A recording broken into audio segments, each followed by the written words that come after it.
Chapter 24. The textured glass at Nill's front door had obscured Ashley's view of the police officer waiting on the other side. When she pulled the door open, she came face to face with Detective Lansing. The fear of being arrested still loomed in her mind, but with the detective aware of her situation, the threat had lessened, but only just a tad.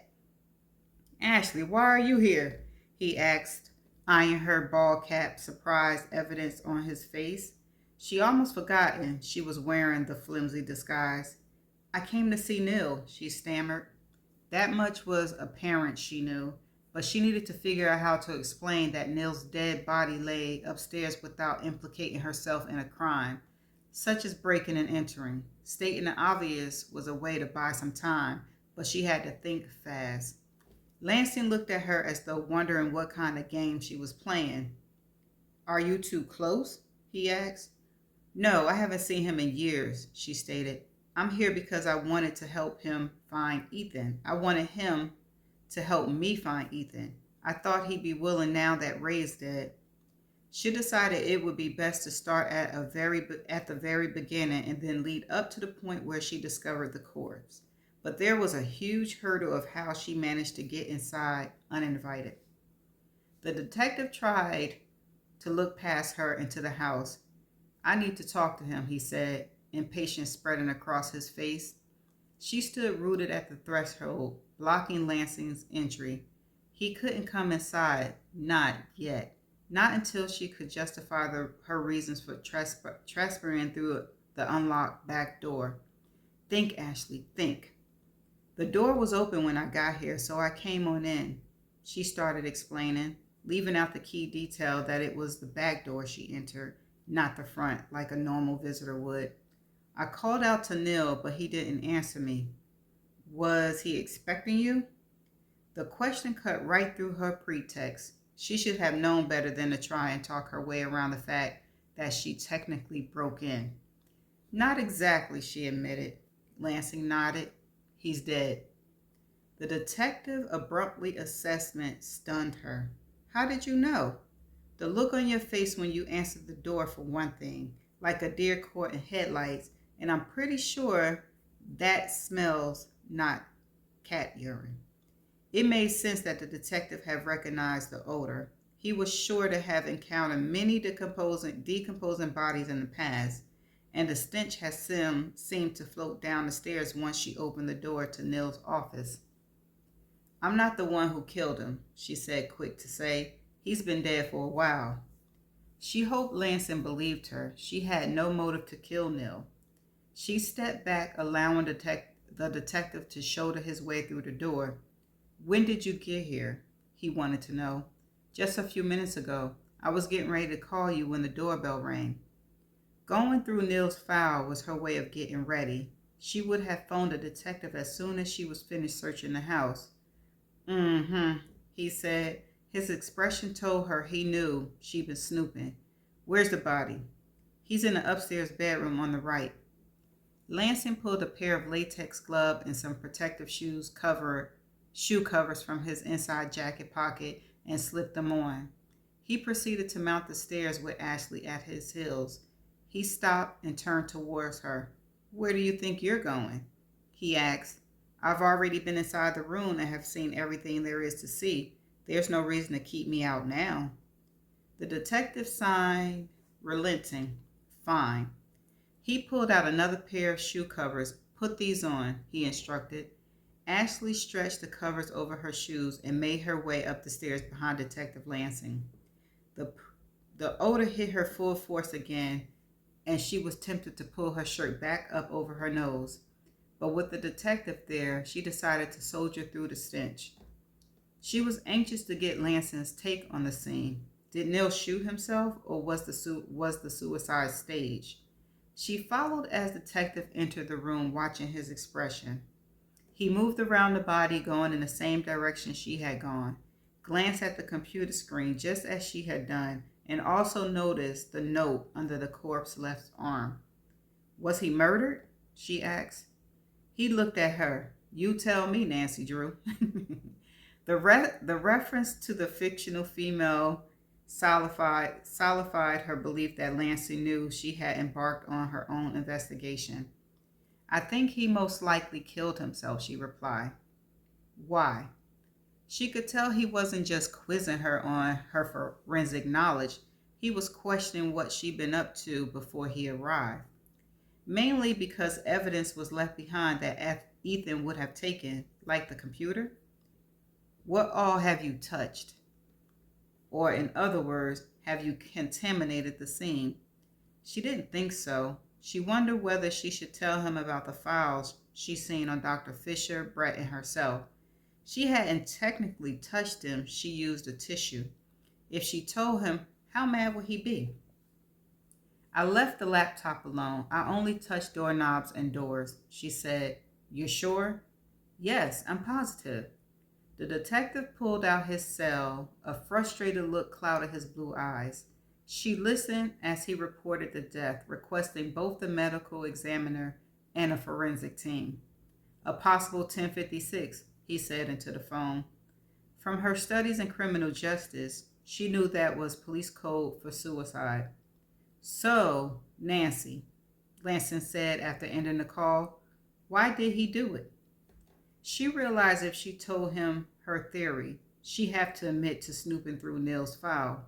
She hoped he wouldn't be too irate. I think he gave Ethan the information on Dr. Fisher, and maybe he felt guilty about it. You know, after the murder, he probably killed himself earlier this morning. With all the construction going on, the neighbors likely didn't even notice the sound of the gunshot. You came to this conclusion because? She hesitated for a moment and then pointed towards the file drawer. I didn't touch them with my fingers, but I found files on Dr. Fisher, Brett, and myself in Neil's desk. The detective didn't seem surprised. You find anything else? No, I didn't have time to look anywhere else. Lansing nodded, his lips pressed into a thin line. She knew he was pondering the situation, and like Ashley, he was likely wishing there had been a way he could have prevented Neil's death, but she couldn't tell whether the detective was angry with her or if he was just frustrated with the case. Anything else you need to tell me? Lansing asked. She thought for a moment. She was about to say no when she glanced at the gun in Neil's hand. I should probably let you know that I'm carrying a pistol. He nodded. I know. Of course he knew. He'd been trained to spot hidden weapons. Lansing held out his hand. She pulled the gun from her holster and placed it on his palm. He checked to make sure there was no round in the chamber and then shoved the pistol into his pocket. Now, why would he do that? Okay. You'll get this back later, he told her.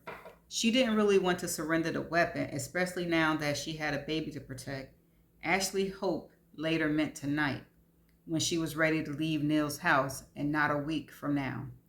Have the police in Alabama finally realized that Ethan killed Ray? Is that the reason you want to question Neil? She asked. The detective looked at her as though he was considering his words before he spoke. I'm here off the books, or at least I was. She guessed that meant he was investigating on his own time, not being paid by the police force. Are you here doing your time off because of the budget cuts? She asked. Partly, he rubbed his chin, but mainly because AHP thinks Ray's death was an accident. They won't investigate further. I found out Ray had a brother, and like you, I thought Neil might crack. Give me a lead on your ex. She was glad Detective Lansing had been assigned to Ethan's case. There most likely weren't any detectives who would go that extra mile and work on their day off. So you believe me when I tell you Ethan killed Ray? There's a good possibility. Finally, the detective was listening to reasons. It's more than just possible. That's why I have to find Ethan and stop him. Lansing motioned to the pocket where he stashed her pistol. This can get you killed, he told her, his face grim. You need to trade in your PI gig for a plane ticket. I don't want to investigate your murder. She knew he was concerned for her safety, but Ashley couldn't run away. Not now. Too much was at stake. She had to make sure Ethan would never be able to harm her child or anyone else she knew. but she wasn't going to argue. It was best to let the detective believe that she might choose to take his advice. Ashley stared at the file drawer. I didn't get to look inside my file, she said, hinting, hoping he'd pull it out and let her read it. I can't touch it yet. The forensic guys have to do their things first. She wondered whether he was telling her the truth or if it was just an excuse to keep her from finding out what Neil had uncovered. Maybe he thought she'd be embarrassed with her past on display in front of him. Disappointed, she nodded. I just wonder how Neil managed to find out my cell phone number. You don't know? She shook her head. Neil Wilson worked as a data security analyst for cybersecurity. So that means he would know how to hack into my cell provider's database? It made perfect sense. If Neil had been an expert in cybersecurity, he would have possessed the knowledge and skill to hack into just about any company he wanted in order to find information on her. Who else would be in a better position to do Ethan's dirty work? Lanson nodded. He moved here a month after you did. So Neil actually followed me and Brett to Briarwood? Looks like it. Ashley felt even more creeped out than she had before. In addition to electronically tracking her, she wondered whether Neil had ever followed her physically. Goosebumps erupted on her arm. But there was one thing she didn't understand. Why would an intelligent man with a successful career agree to stalk her? It couldn't be due to a personal grudge against Ashley. She hadn't known Ethan's cousin all that well. What could her ex-husband have possibly offered Neil? What would have convinced the computer expert to risk it all? The sound of car doors slamming echoed through the windows from outside. Reinforcement had obviously arrived. Detective Lanson had instructed them to keep their sirens turned off during the drive to Neil's home. She assumed he wanted to keep the discovery of the body quiet as long as possible. Time for you to go downstairs, he told her. She glanced around the room one last time before heading into the hallway. It was a shame that Ethan had sucked Ray's brother into his plot. Neil had given up a life that seemed to have a promising future. Lanson followed her down the steps. Wait in the living room, he said before pulling the front door wide open, letting in a trio of evidence techs wearing white protective coveralls. As long as you promise to fill me in on what your team finds out, I don't really need to stay, she said. He shook his head. You can't leave. There was nothing more she could add to the investigation. Staying would serve no purpose, and with the strenuous proceedings of her day stacking up, she felt exhausted. I've already told you everything I know, she said. Going through it again won't help. The detective stared at her. You don't get it. She knew how the police worked, that they liked to hear witnesses' stories more than once to check for any inconsistencies. But frankly, she just wasn't in the mood to repeat the events that had led her to find Neil's body 10 times. Ashley sighed. What is it that I don't understand? The process. Evidence has to be collected. All of it. He was right. She didn't understand. She had no idea why it would be necessary for her to stay while the forensic team sorted through the evidence. What does that have to do with me? She asked. Lanson stepped towards her. The medical examiner determines the manner of death, not me. She was well aware of that fact. It was Criminology 101.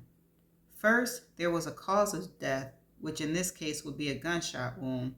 Then there was the manner of death, which would be suicide. Murder was still a possibility, but she believed Neil had most likely killed himself. Ashley shot the detective a confused look. But why do I have to stay? You're a suspect, he said. I'll see you in the next chapter.